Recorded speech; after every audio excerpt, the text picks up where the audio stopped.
शांताकारं भुजंगशयनं पद्मनाभं सुरेशं विश्वाधारं गगनसदृशं मेघवर्णं शुभांगं लक्ष्मीकान्तं कमलनयनं योगिभिर्ध्यानगम्यं वंदे विष्णु भवभयहरं सर्वलोकैकनाथं। मंगलम भगवान विष्णु मंगलम गरुड़ध्वज मंगलम पुंडरीकाक्ष मंगलाय तनोहरि। ओम नमो भगवते वासुदेवाय। आज का दिन आप सभी के लिए मंगलमय हो। आइए सुनते हैं पौष मास की कथा का 19वां अध्याय।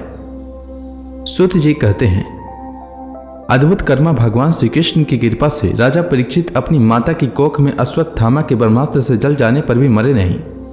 जिस समय ब्राह्मण के शाप से उन्हें डसने के लिए तक्षक आया, उस समय वे प्राण नाश के महान भय से भी भयभीत नहीं हुए, क्योंकि उन्होंने अपना चित्त भगवान श्री कृष्ण के चरणों में समर्पित कर रखा था।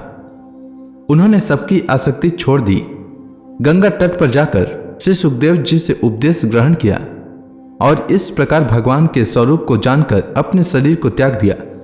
जो लोग भगवान श्री कृष्ण की लीला कथा कहते रहते हैं, उस कथा अमृत का पान करते रहते हैं और इन दोनों ही साधनों के द्वारा उनके चरण कमलों का स्मरण करते रहते हैं, उन्हें अंत काल में भी मोह नहीं होता। जब तक पृथ्वी पर अभिमन्यु नंदन महाराज परीक्षित सम्राट रहे, तब तक चारों ओर व्याप्त हो जाने पर भी कलयुग का कुछ भी प्रभाव नहीं था। वैसे तो जिस दिन जिस क्षण श्री कृष्ण ने पृथ्वी का परित्याग किया, उसी समय पृथ्वी में अधर्म का मूल कारण कलयुग आ गया था।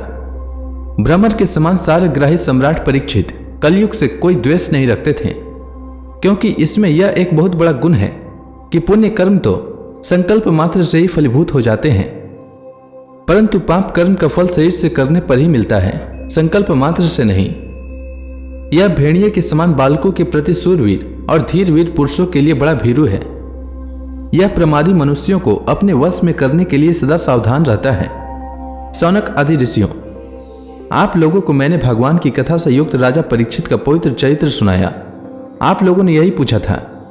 भगवान श्री कृष्ण कीर्तन करने योग्य बहुत सी लीलाएं करते हैं, इसलिए उनके गुण और लीलाओं से संबंध रखने वाली जितनी भी कथाएं हैं, कल्याणकामी पुरुषों को उन सब का सेवन करना चाहिए। ऋषियों ने कहा, सौम्य स्वभाव सूत जी, आप युग युग जिए, क्योंकि मृत्यु के प्रवाह में पड़े हुए हम लोगों को आप भगवान श्री कृष्ण की अमृतमयी उज्जवल कीर्ति का श्रवण कराते हैं।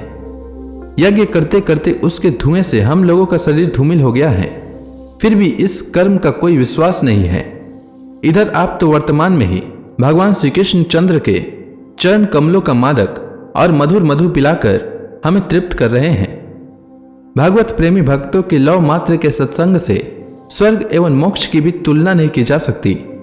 फिर मनुष्यों के तुक्ष भोगों की तो बात ही क्या है। ऐसा कौन रसमर्मज्ञ होगा जो महापुरुषों के एकमात्र जीवन सर्वस्व श्री कृष्ण की लीला कथाओं से तृप्त हो जाए। समस्त प्राकृत गुणों से अतीत भगवान के अचिंत्य अनंत कल्याण में गुण गणों का पार तो ब्रह्मा शंकर आदि बड़े बड़े योगेश्वर भी नहीं पा सके। विद्वान, आप भगवान को ही अपने जीवन का ध्रुव तारा मानते हैं, इसलिए आप सत्पुरुषों के एकमात्र आश्रय भगवान के उदार और विशुद्ध चरित्रों का हम श्रद्धालु श्रोताओं के लिए विस्तार से वर्णन कीजिए। भगवान के परम प्रेमी महाबुद्धि परीक्षित ने श्री सुखदेव जी के उपदेश किए हुए जिस ज्ञान से मोक्ष स्वरूप भगवान के चरण कमलों को प्राप्त किया, आप कृपा करके उसी ज्ञान और परीक्षित के परम पवित्र उपाख्यान का वर्णन कीजिए, क्योंकि उसमें कोई बात छिपा कर नहीं कही गई होगी और भगवत प्रेम की अद्भुत योग निष्ठा का निरूपण किया गया होगा। उसमें पद पद पर भगवान श्री कृष्ण की लीलाओं का वर्णन हुआ होगा। भगवान के प्यारे भक्तों को वैसा प्रसंग सुनने में बड़ा रस मिलता है। सूत जी कहते हैं, अहो, विलोम जाति में उत्पन्न होने पर भी महात्माओं की सेवा करने के कारण आज हमारा जन्म सफल हो गया। भगवान की शक्ति अनंत है, वे स्वयं अनंत हैं। वास्तव में उनके गुणों की अनंतता के कारण ही उन्हें अनंत कहा गया है। भगवान के गुणों की समता भी जब कोई नहीं कर सकता, तब उनसे बढ़कर तो कोई हो ही कैसे सकता है। उनके गुणों की यह विशेषता समझाने के लिए इतना कह देना ही पर्याप्त है कि लक्ष्मी जी अपने को प्राप्त करने की इच्छा से प्रार्थना करने वाले ब्रह्मादि देवताओं को छोड़कर भगवान के न चाहने पर भी उनके चरण कमलों की रज का ही सेवन करती हैं। ब्रह्मा जी ने भगवान के चरणों का प्रक्षालन करने के लिए जो जल समर्पित किया था, वही उनके चरण नखों से निकलकर गंगा जी के रूप में प्रवाहित हुआ। यह जल महादेव जी सहित सारे जगत को पवित्र करता है। ऐसी अवस्था में त्रिभुवन में श्री कृष्ण के अतिरिक्त भगवान शब्द का दूसरा और क्या अर्थ हो सकता है?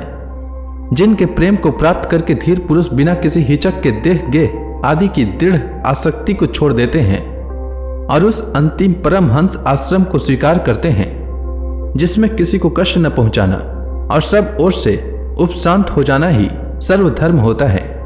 सूर्य के समान प्रकाशमान महात्माओं, आप लोगों ने मुझसे जो कुछ पूछा है वह मैं अपनी समझ के अनुसार सुनाता हूँ। जैसे पक्षी अपनी शक्ति के अनुसार आकाश में उड़ते हैं, वैसे ही विद्वान लोग भी अपनी अपनी बुद्धि के अनुसार ही श्री कृष्ण की लीला का वर्णन करते हैं।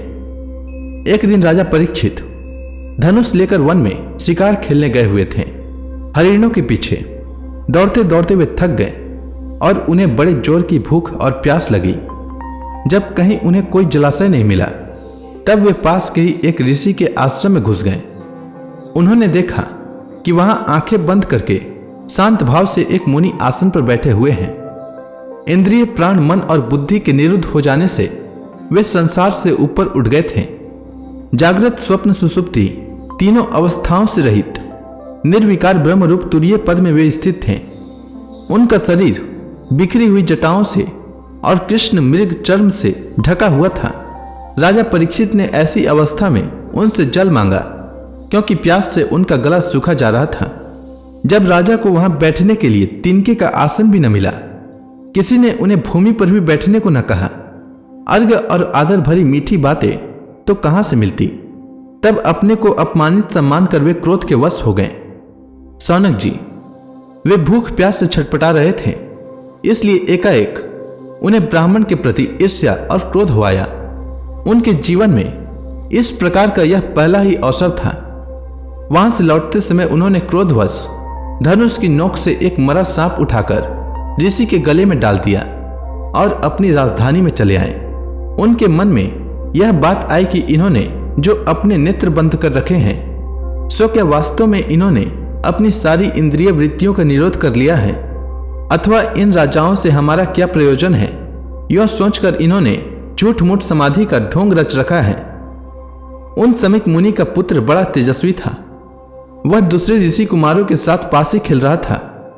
जब उस बालक ने सुना कि राजा ने मेरे पिता के साथ दुर्व्यवहार किया है, तब वह इस प्रकार कहने लगा, ये नरपति कहलाने वाले लोग कितना अन्याय करने लगे हैं।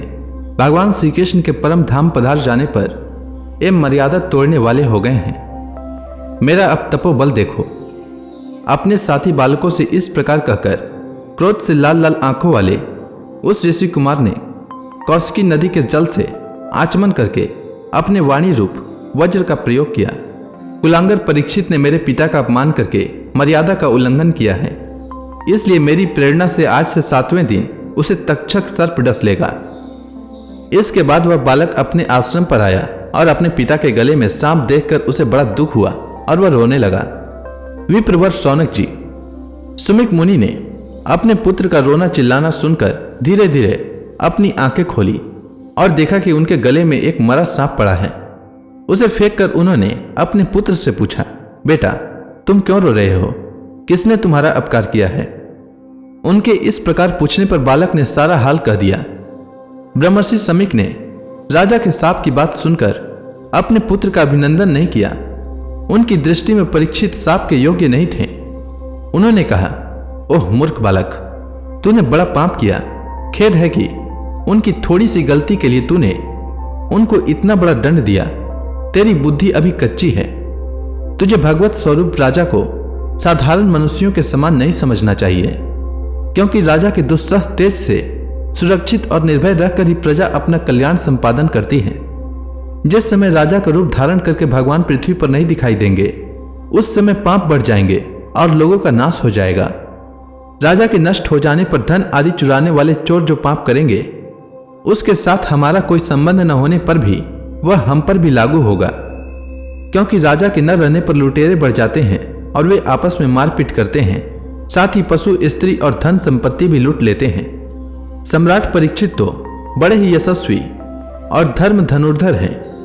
उन्होंने बहुत से अश्वमेध यज्ञ किए हैं और वे भगवान के परम प्यारे भक्त हैं। वही राजर्षि भूख प्यास से व्याकुल होकर हमारे आश्रम पर आए थे। वे शाप के योग्य कदापि नहीं हैं। इस नासमझ बालक ने हमारे निष्पाप सेवक राजा का अपराध किया है। सर्वात्मा भगवान कृपा करके इसे क्षमा करें। भगवान के भक्तों में भी बदला लेने की शक्ति होती है, परंतु वे दूसरों के द्वारा किए हुए अपमान, धोखेबाजी और मारपीट का कोई बदला नहीं लेते।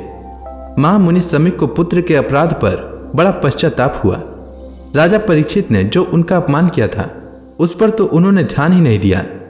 महात्माओं का स्वभाव ही ऐसा होता है कि जगत में जब दूसरे लोग उन्हें दुख सुख आदि द्वंद्वों में डाल देते हैं तब भी वे प्रायः हर्षित या व्यथित नहीं होते, क्योंकि आत्मा का स्वरूप तो गुणों से सर्वदा परे है।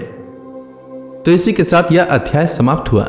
इसके आगे की कथा मैं कल के अध्याय में सुनाऊंगा।